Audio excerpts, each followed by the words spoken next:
Bonjour les amis, on se retrouve pour votre guidance hebdomadaire pour la semaine qui commence le 30 janvier, donc dernière ligne droite pour terminer janvier, entamer février.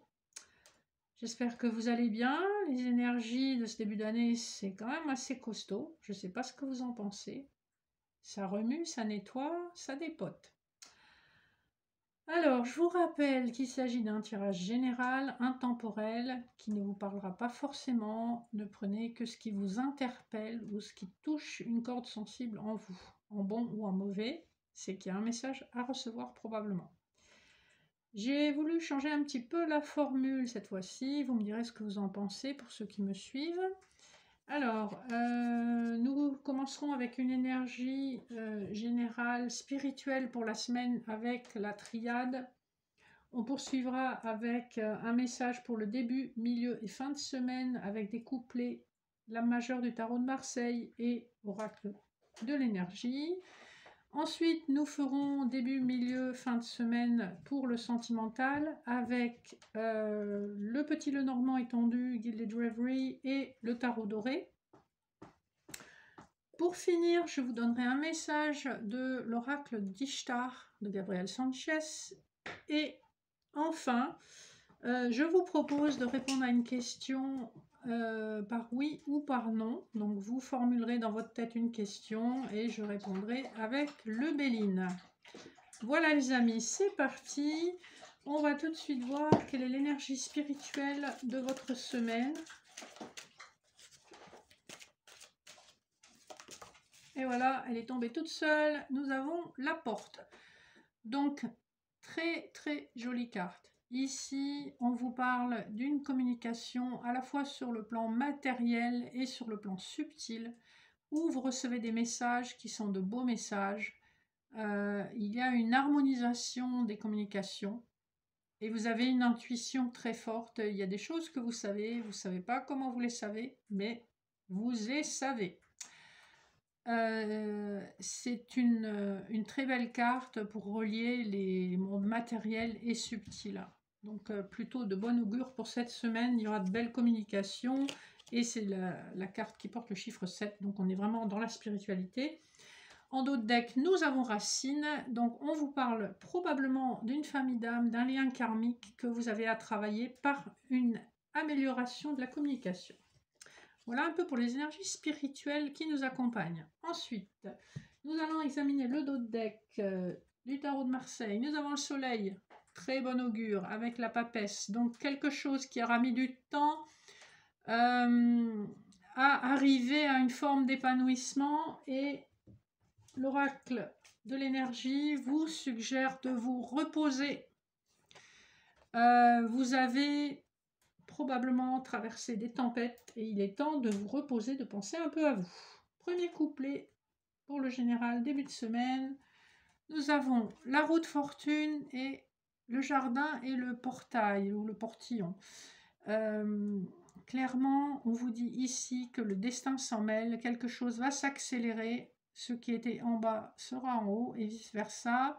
Ici, c'est plutôt de bon augure avec ce couplet et avec le couplet qu'on avait, enfin plutôt le dos de deck qu'on avait avec le tarot de Marseille, le soleil.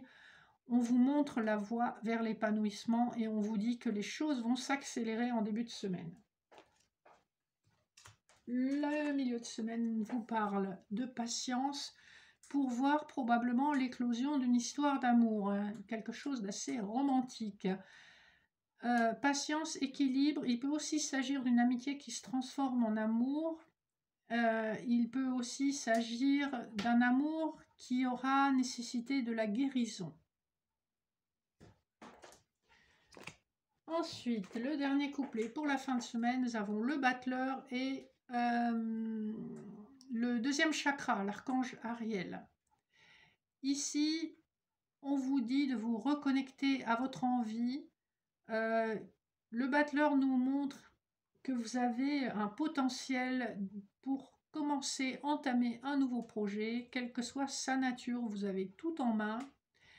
Et le second chakra vous invite à vous connecter à vos envies, vos véritables envies. Voilà, écoutez-vous de l'intérieur. Donc on voit que c'est une semaine où vous êtes poussé vers l'action, poussé vers la guérison et probablement aussi poussé vers une histoire d'amour ou en tout cas une évolution dans une relation qui est pour le moment peut-être amicale ou ambiguë. Puisqu'on parle de relation, on va tout de suite passer au sentimental. Donc le dos de deck pour le Gilded Reverie, nous avons la faux et le puits, les souris. Ici, vous avez probablement laissé derrière vous, vous avez coupé et il est temps de récolter. Vous avez laissé une situation derrière vous que vous pensiez correspondre à des souhaits intérieurs très profonds, très intenses. Mais on voit que quelque chose dans cette situation a été amené à changer ou se modifier de façon assez radicale pour justement récolter les blés qu'on voit dans cette carte. Donc ça, c'est de là où vous venez. Le dos de deck du tarot de doré, nous avons la prêtresse. Ici, on nous parle probablement d'une relation qui a longtemps été cachée ou officieuse, ou en tout cas une relation un peu secrète. Il peut s'agir d'une triangulaire selon le cas de figure. Il peut aussi s'agir d'une grossesse. Vous voyez comment ça vous parle, hein, puisque la papesse, la prêtresse, c'est la gestation, le projet de grossesse. C'est beaucoup de connaissances également et beaucoup d'intuition dont il faut savoir se servir. Donc ça, c'est les énergies d'où vous venez, on va dire, pour l'aspect sentimental. En début de semaine, on vous dit que ça aura pris du temps, mais qu'effectivement, avec le 2 de coupe, vous êtes en présence de votre âme sœur, ou en tout cas un lien qui ressemble, qui peut aussi être dans l'énergie d'une flamme jumelle, où il y a un parcours qui aura pris énormément de temps pour que deux êtres se retrouvent et s'aiment, mais on sent que c'est la bonne vibration, c'est la bonne personne, on en est persuadé, et on le sait depuis longtemps, mais voilà, il y a eu pas mal de difficultés. Et quand vous prenez le chiffre sur les coucous, vous avez le 37, donc on est de nouveau dans le 10, dans l'énergie de la roue de fortune. Quelque chose en début de semaine va faire que cette reconnexion va s'accélérer. On l'a vu tout à l'heure sur le général, hein. Alors, en milieu de semaine, qu'est-ce qu'on vous dit? On vous dit qu'il y a... avec les chouettes et l'huile de coupe, il y a des discussions assez sérieuses qui probablement peuvent se dérouler plutôt en soirée. Et on est un peu dans la nostalgie. On néglige peut-être de voir ce qui est intéressant pour nous d'un point de vue relationnel, émotionnel ou amoureux, tout près de nous. On est un peu comme la taupe là, de cette lame, on n'y voit pas clair parce que en fait, il y a des couples qui sont debout. Il y a un potentiel à exploiter qui n'est pas inintéressant. Les chouettes parlent quand même de sagesse, de clairvoyance, de connaissance, et en tout cas parlent d'une relation qui sera dans le temps sérieuse. Donc, vous voyez comment ça résonne avec vous. Et enfin, le dernier couplet pour la fin de semaine, on a le renard et la reine d'épée. Alors, de deux choses l'une, soit il s'agit d'une relation que vous vivez ou expérimentez dans le cadre de votre travail, hein, puisque le renard est en rapport avec l'activité professionnelle, ou alors dans le cadre amoureux, il s'agit effectivement d'une grande méfiance de la part probablement d'une consultante, ou en tout cas d'une énergie féminine qui a un mental assez acéré, comme cette reine d'épée, hein. Je pense ici que si vous êtes une femme ou une énergie féminine, vous allez vous positionner et vous allez dire clairement, attention, il y a des choses que je ne tolérerai plus. On a vu que vous étiez en phase de guérison émotionnelle, donc maintenant vous vous protégez, vous vous préservez. Donc sur le plan relationnel, on voit que cette semaine, il y a un beau potentiel d'échange, mais ça va être un petit peu aussi un moment de mise au point et de mise à plat des souhaits et des désirs de chacun. Voilà un peu pour les énergies qui vont vous accompagner cette semaine, tant sur le plan général que sur le plan sentimental. Alors, pour poursuivre, je vais vous donner un message de l'oracle d'Ishtar, qui est un oracle qui est très bien fait, qui a de très jolis textes et qui peut aider n'importe quelle personne à sortir de l'emprise. De base, c'est un oracle qui est plutôt destiné aux femmes, mais je trouve qu'il est très pertinent et très souvent. Alors, on a 2 cartes, 3 cartes même qui ont sauté. En d'autres decks, on voit qu'on vient de la blessure. Ici, on vous suggère d'être à l'écoute de la partie qui est blessée en vous et de la libérer, de comprendre et d'aimer cette partie en vous qui a été blessée. Si vous avez été blessé, probablement, ça n'est pas anodin. C'est que la personne qui vous a blessé a touché quelque chose qui était déjà à vif ou sensible. Je vous invite à ce propos à lire Les 5 blessures de Louise Bourbeau. C'est même si je trouve qu'on n'a pas forcément les clés pour lâcher ces blessures, c'est en tout cas très intéressant d'en prendre conscience. Ici donc vous venez d'une blessure assez profonde qui a laissé des marques et dont vous n'êtes pas encore complètement remis ou remise. On vous dit qu'il sera très important avec les mots d'utiliser des mots justes, c'est-à-dire ni trop ni trop peu. Ici, il y a la notion de trouver un équilibre dans ce que vous allez dire et être le plus équitable envers vous et envers l'autre personne. Alors, le pouvoir de Vénus, c'est une carte qui parle d'amour et de la force de l'amour, de tout ce que ce sentiment peut vous inviter à faire et vous donner la force de faire. Et enfin, on a le ankh de la vie. Ici, il s'agit des connexions. Je pense qu'ici,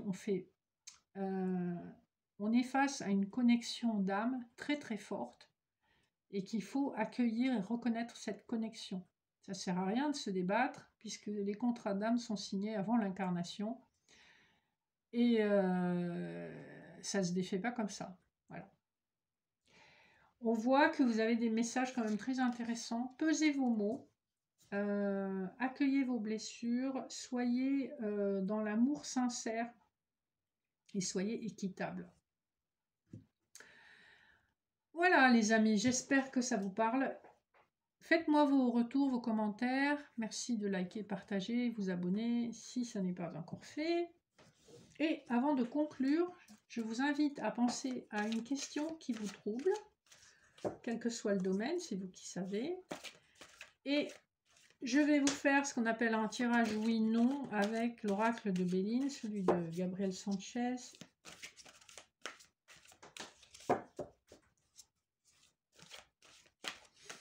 Donc, prenez le temps de respirer, posez votre question. Il faut qu'on puisse y répondre par oui ou par non. Et je vous dis tout de suite de quoi il retourne. Alors, je vais faire un peu de place. 1, 2 et 3. La première carte, c'est la carte des ennemis, donc c'est une carte plutôt négative. La deuxième, les plaisirs. Et la troisième, la méchanceté. Ici, sur 3 cartes, on a 2 cartes quand même très négatives. Donc, en l'occurrence, la réponse à vos questions, c'est à votre question d'aujourd'hui, c'est non. Il y a probablement trop d'inimitié, trop de jalousie, trop d'envie pour que ce soit réalisable. On voit que cette atmosphère, cette ambiance peut effectivement gâcher le plaisir que vous pourriez avoir à obtenir ce souhait. Voilà, vous me direz en retour si ça vous a parlé, si ça a bien répondu à ce que vous vouliez savoir. Après, bien entendu, ça reste un tirage très général. Si vous êtes 50 ou 100 personnes à regarder, forcément, ça ne peut pas être bon pour tout le monde. C'est juste pour vous montrer un petit peu ce qu'on peut faire avec les cartes et comment on peut obtenir des réponses. Voilà les amis, je vous remercie de votre fidélité. J'espère que la vidéo vous aura plu et je vous dis à une prochaine fois. Bonne semaine!